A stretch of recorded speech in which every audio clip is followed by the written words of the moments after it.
hey guys, Louie here, and welcome to the weekend. It has been another good week. Okay, we're going to get going right away here. I'm going to cut this video into 3 quick parts. The first one is going to be about protecting what you have stacked, and some tips about safety that I think are long overdue. Secondly, I want to show you what I bought last week, and you can still pick up some of these if you're interested in buying. And third, we'll just talk about the markets. Okay, let's get into it. And thank you if you're a new subscriber. Thank you for coming back. Let's say that you're well on your way on your journey to putting together 1,000 ounces, and you put together, some tasty little items, some stuff that really makes you happy. You're a stacker, or maybe just some, regular old bullion, cheap kilos, etc. But let's say that you're on your way to doing that, and you're starting to get into the thousands of dollars. Okay, you've got, you're not at 1,000 ounces, or maybe you already are, but you are, you've got a bit of money in silver. You can tell when the weight gets a little heavy that you know what that means. It doesn't just mean you're succeeding as a stacker. It means that you have got something worth stealing. All right. And silver and gold especially are definitely worth stealing. So I was remiss in my last video as I shouted people out for attaining the 1,000 ounce mark or more in some of your cases. That's what you call a pigtail, because they used to pour these bars in series and then cut them apart. I was a little bit remiss to not talk about safety. And I have had videos about safety, but I thought I would repeat here for all the new people that are coming in and really wanting to get into this wonderful hobby. And I think it is a wonderful hobby. If you approach it in moderation, like not all in, not buy anything at any premium. I was screaming at my radio, at my video the other day when people were recommending buying Constitutional at $40 an ounce. Are you kidding me? Are you kidding me? Okay, and same as Eagles, Constitutional may deceive you because, it may be selling at 25 times face. Well, 25 times face is quite a bit more per ounce than you could be paying for just generic, which you can get between $2 and $3 over spot per ounce. So, don't jump on that bandwagon, okay? Constitutional is like an umbrella, all right? When it's raining, and I would say right now, yes, it is raining, everybody perceives an immediate threat. Well, threats that are perceived to be immediate often are not immediate. And just like that umbrella, when it's raining, you'd pay almost anything for it. But you know what? When the sun comes out, you don't even need it. And you don't have to pay the high premiums.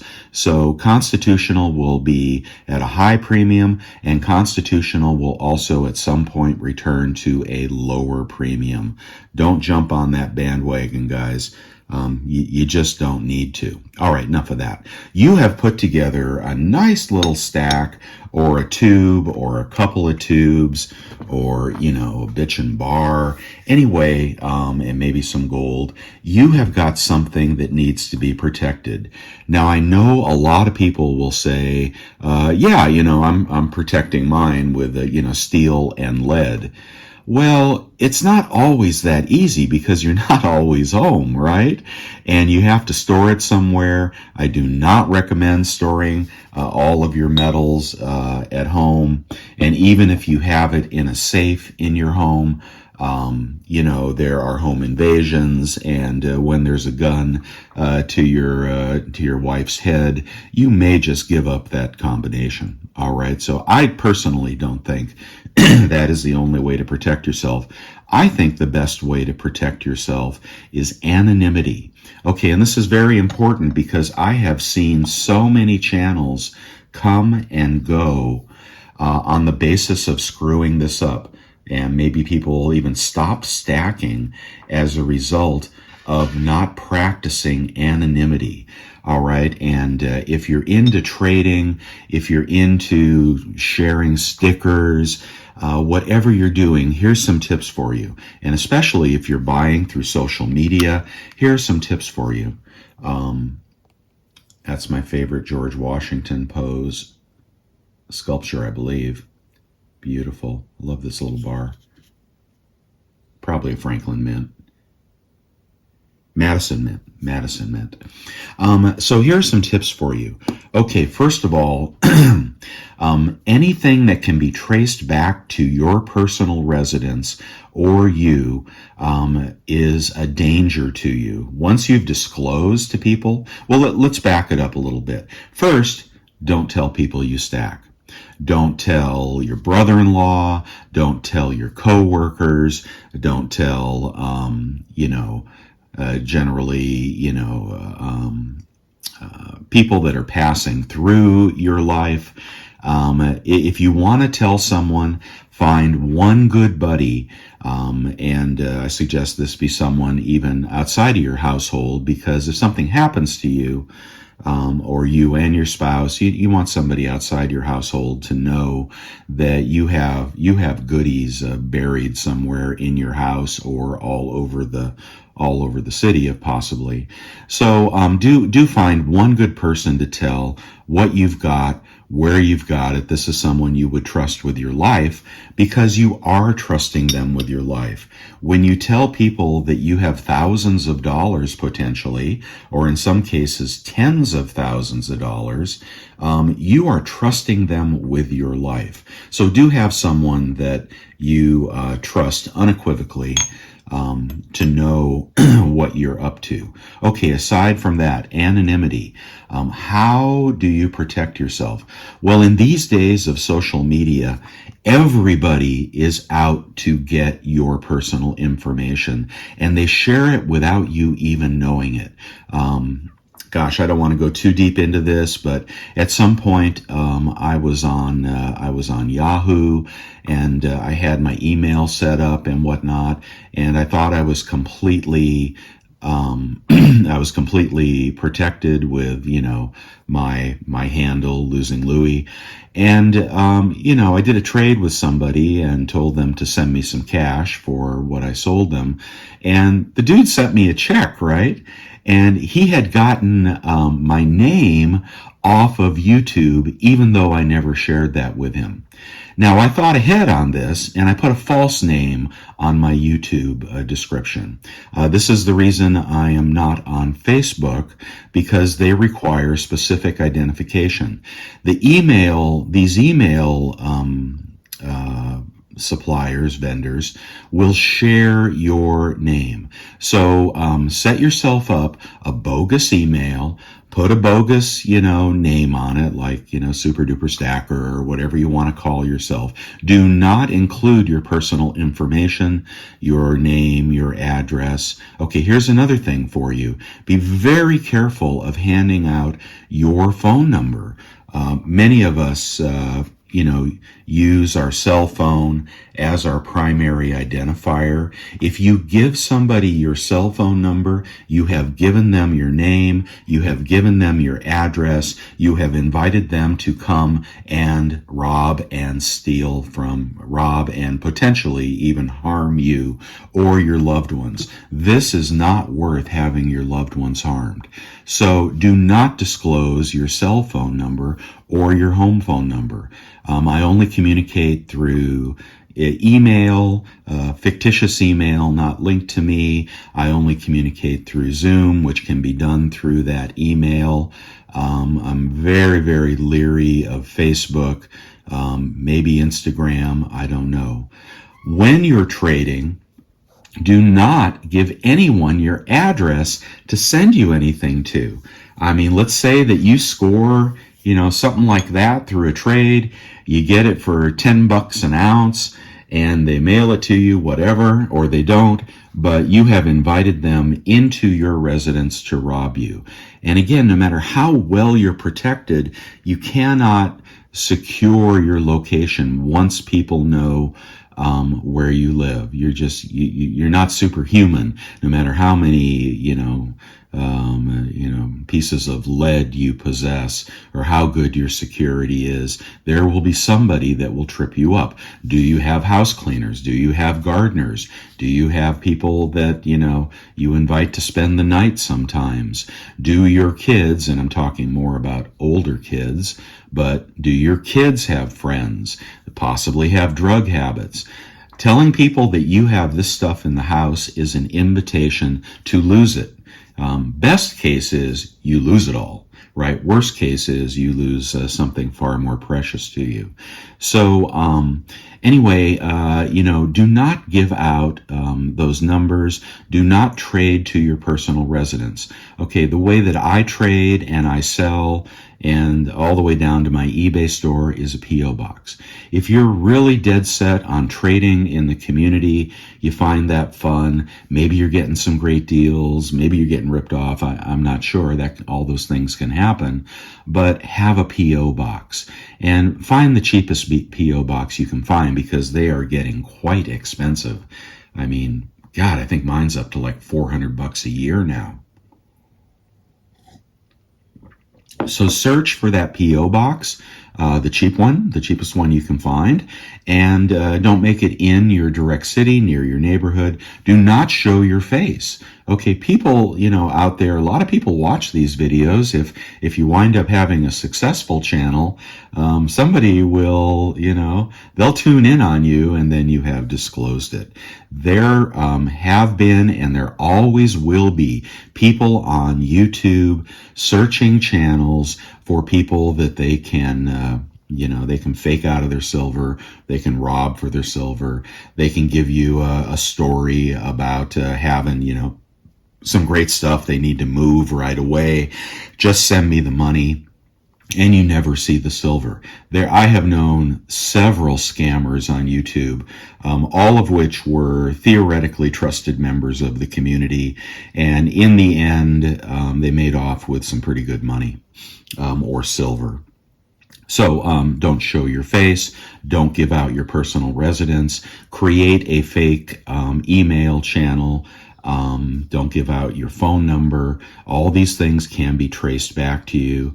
Personally, when I see someone on YouTube that shows their face, I think to myself, I don't know. Unless they are a professional in a coin shop, I really have to wonder about people that disclose their face on YouTube, because they're breaking a cardinal rule, and they're opening themselves up to theft. So don't be that tough guy that says I can protect myself just because you have a safe, etc., etc. I think I've covered most of it. So for those of you that have not done this yet, it's not too late. If you've got your name in your handle on your YouTube channel, cancel it today, start a new channel. If you have linked to an email that can be traced back to you, cancel it today, move on to a new email. If you're giving people, your phone number, and I think Instagram sometimes grabs your phone number, don't do that. Start over in a completely anonymous fashion. All right, that's my tip on safety. I hope you will heed that. When you store your silver, don't keep it in the dresser drawer in your bedroom. That's the first place they're going to look, and then they're going to look under the bed, and then they're going to get out the metal detector and find possibly where you hid it. So do have some safe hiding locations. Disperse it. Even if you lose a few ounces, you haven't lost all of it. Gold is really easy. It's really easy to hide, hard to detect. Silver, when you get several, banker boxes full of bullion, it's a lot tougher to store that away. So give that some thought before you get to larger quantities. I don't want to see you lose it, and I don't want to see you get hurt. Okay, next thing we're going to move into, phase 2 on this video, is going to be what I was buying this week. I'm going to cut in pictures of these things. But the little 1 ounce Germania bar is back. It's selling for just a little bit more than a Buffalo is selling for. You can find it on, I believe it's Monument Metals right now, and I'll put again the picture of that. I love these little 1 ounce Germania bars, and there's quite a following for these right now, because they have not fully released them. They're kind of dribbling them out, and the next batch may not show up until late May, and they may make lots and lots of them. So don't go on eBay and pay $45 for one. But I think you can get them for about $30 right now, $31. All right, so that is the 1 ounce Germania. I do like those a lot. I bought a ton of them, even though spot is high and premiums are high. The other thing that has just been released is trying to figure out what to show you guys next. The other thing that's just been released is the new Zombucks World. Zombucks World Guide. They brought it back. Provident has brought back one of their most popular series, and this time the Zombucks infection is going for world coins. I think that's a brilliant idea. They are for sale as we speak. They will be released. The first one, it's the Dying Panda or something like that. They'll be released for 4 months, and then they'll stop production, and then they'll tell you what the mintage is after that. The other thing I would tell you, this stuff is a no-brainer to collect these. It's a beautiful, interesting new series. Low premium, not low, but lower premium over spot. And people are going to get into it, and they may not get into it right away. They'll circle back, and they'll want things like the #1 coin. And don't forget the display box, okay? Pick up the display box. That's the first thing to go out of stock when there's a cool new series. And I was really happy to see Provident have some display boxes for sale. You're going to want that, and down the road it's going to be $100 because they won't be making them anymore. They lose money on the display boxes. But the silver itself, they got 10,000 listed currently at both Provident and JM Bullion. So pick yourself up one of those. It'll be a really fun series, a fun collection. And I often talk about no-brainers. Like the Queen's Beast was a no-brainer, the Privateers, other coins that were really close to spot, right? When you can pick up a new cool series that is selling for close to spot, it's fun, you're stacking weight, you're not paying an arm and a leg, and you have the potential to make some money down the road. Not right away, but, down the road, people may want to get into Zombucks World. So check that out and pick one up, man. Pick one up. You'll enjoy collecting a fun new series like that. And I'm not saying it'll be low mintage, but many releases are not low mintage, but they do go out of production. And when they go out of production, then the premiums start to rise. So if you're into flipping, definitely take a look at Zombucks World. Really excited about that. And I picked up a few. God, isn't that beautiful Royal Canadian Mint bar? If you can find the vintage, pick it up, dudes. Pick it up. The vintage is on fire, and right now some people are selling, and you may find something like that in the LCS for a couple bucks over spot. You may not. You may have to go to 5 or 6 LCSs. Okay, let's get on to number 3, and this is going to be this is the Silvertown that was poured by Jackson Precious Metals, and I believe I have my Jackson Precious Metals bar on the table. So that is a proper Jackson Precious Metals. And here is the Silvertown bar. And let's see if they line up. Look at that. Exactamundo. Same mold. So isn't that cool? Silvertown had those poured by Jackson. And you wouldn't know that unless you knew to look for the plain backs. Very cool. I do like Silvertown. I like the collectability. I like the the prospector images and so forth. Anyway, okay, let's get on to 3, and this is the markets. As I told you last week, let's give this a week or 2 to settle out of this vertical rise we've had on silver up over 26. We have been settling back. You could have had, there was a 24 handle on silver, I think, pre-market one of these days. Now we're back a little over 25. I think we maybe have another week of weakness ahead of us, but I do think we have a catalyst coming, and that catalyst, which is going to be late in the month, well, actually, that may only be a week away. I don't know the exact date. These little extruded bars are very, very cool. I picked this up in Temecula from a coin shop there. Those are very, very cool.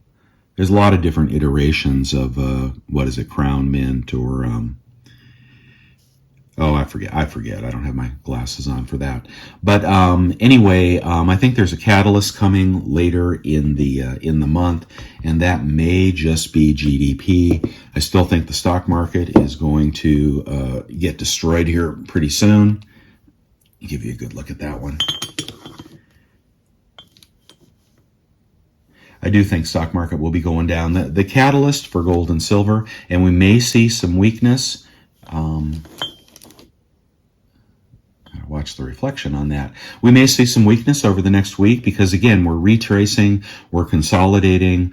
We were over 26. We may see a 24 handle. We may not, but it's good that you didn't jump right into the FOMO when it was, 26 or so. Settle back, give it another week. Let's see how low we can get. I hope we get that 24 handle again for you guys. Because I think the catalyst is going to be GDP. I think GDP is going to come in quite weak, and I think it's going to be evidence. Of course, the Federal Reserve has now said, yeah, there's a recession, mild recession, quick recession, whatever nonsense logic they put on it. A quick recession, a mild recession is kind of like the window washer who falls off from the 40th story, and about the 37th floor down. People ask him how's it going. Well, it's going great so far. Well, we are coming to that point where the recession is going to get really baked in, and I think that catalyst for a declining economy and potentially lower interest rates will spark silver and gold. I'd love to see gold get over its all-time high. I mean, I don't know if that will happen or not, but there's a pretty good chance of it. And, maybe this negative GDP print, if that does happen later in the month, maybe that will be a catalyst for the precious metals. Platinum is tipping something, tipping to higher numbers. Kudos to Gold Addict for predicting platinum's run. It's doing great, even when silver and gold are pulling back. So people are saying, maybe they're going to hammer gold here, maybe manipulation, maybe not. But nobody's watching platinum, and it's much rarer, much more finite market. So you see platinum running. That's an indication that something big is ahead of us. I don't think silver is going back to its lows. Can I get another one on there? Yeah. I don't think silver is going back to its lows. I think we are in an up mode here, and we're still holding that was 2470. I don't know what it is now, but you could see 2470 again. Just because it goes under 25 doesn't mean it's headed to 20. Platinum forecasting higher numbers. Gold obviously gaining popularity. LCSs are seeing great demand. That's all positive. This, I believe, is the real deal. Miners. So miners took a pretty big haircut last week. So watch them closely. Boy, if we can get a nice sell-off in the silver and gold miners, it might just be time to go ahead and increase those allocations. Now, they could get drugged down if the stock market takes a 5,000 point hit. Miners could get drugged down with that, then you might be early. But this sell-off recently has been very interesting, and do put together a little basket. This is not financial advice. Miners, silver and gold miners, are very speculative, and it's not like buying Exxon. Okay, it is like get ready to lose half your money tomorrow, or triple your money. I mean, so forth and so on. But miners, very, very interesting here, and you should just kind of hope for a beat down, a drag down of the miners, because they often recover right after such an event. So watch them. We could be basing here for another move up, especially if gold and silver get their big move. Watch the GDP print. In the meantime, watch for low premiums. Don't get drug into the FOMO. Even though I've just said this could happen next week, there's a good chance that it may not happen until next year. All right, be prepared to hold on to this stuff once you buy it. If you keep your premium low, when it stops raining, people don't need that umbrella. The premiums come down, spot comes down. If you paid the high premiums, you're going to lose a lot of money if you sell. All right. If you hold on to it, then, you'll be fine. But you don't want to expose yourself that way. You want to stay in the low premiums with your hard-earned money. Cash is going to be king here very soon.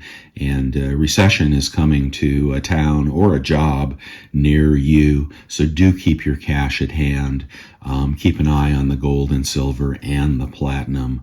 Watch the bonds. I've reinvested in long-term bonds because, which I like to do with my IRA, self-directed IRA, because if interest rates go back down, recession, deflation, lower interest rates, maybe even zero interest rates again, you have to realize how much money you can make on a long bond. And you also, if I'm wrong about all of that, then you have to be prepared to hold it, and it's paying 4% or whatever it's paying, not so bad. So I do think we'll get in this order. I think we will get negative GDP, more negative earnings revisions, drop in the stock market, Fed turning eventually towards the zero bound, maybe 2%, I don't know. Then inflation, then higher interest rates again. So if you want to play that cycle, right now you'd be long bonds, you'd be long metals, and you'd be short the stock market. And then wait for, the rivets to pop, the Fed to blink, rates to come down, bonds to skyrocket as a result, and bam, then we're into inflation, hyperinflation, and death of the dollar, and blah, blah, blah. Okay, that's the way I see it. Please leave your comments below, and I hope you got something out of this video. I really enjoy talking to you guys, and I hope you'll like and subscribe. I will see you next week. Bye.